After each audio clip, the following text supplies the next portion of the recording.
Hi అండి, నేను మీ సుధాకృష్ణ. బాగున్నారా అందరూ? ఇవాళ మరో లేటెస్ట్ కలెక్షన్తో మళ్ళీ మేము ముందుకు వచ్చేసాము.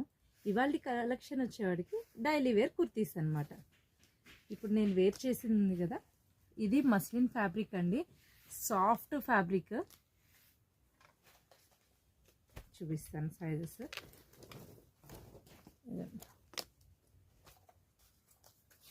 మనకి నెక్ అంతా ఇట్లా వర్క్ వచ్చేసిందండి, సింపుల్ వర్క్, చాలా బాగుంది ఫ్యాబ్రిక్ వచ్చేవాడికి.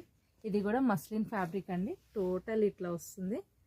3/4 హ్యాండ్స్, బోర్డర్ ఇట్లా ఇచ్చేసారు, చాలా బాగుంది. ఇప్పుడు నేను వేర్ చేసింది కూడా అదేనండి. ఎంత బాగుందో చూడండి ఐటమ్. మనకి డైలీ వేర్కి చాలా బాగుంటుంది. మనకు ఆప్షన్ కలర్ కాంబినేషన్ కూడా చాలా బాగుంది చూడండి. నేవీ బ్లూ వేసుకోవచ్చు, ఎల్లో వేసుకోవచ్చు, యాజ్ యువర్ విష్. నాకు నేవీ బ్లూ నచ్చింది కాంబినేషన్.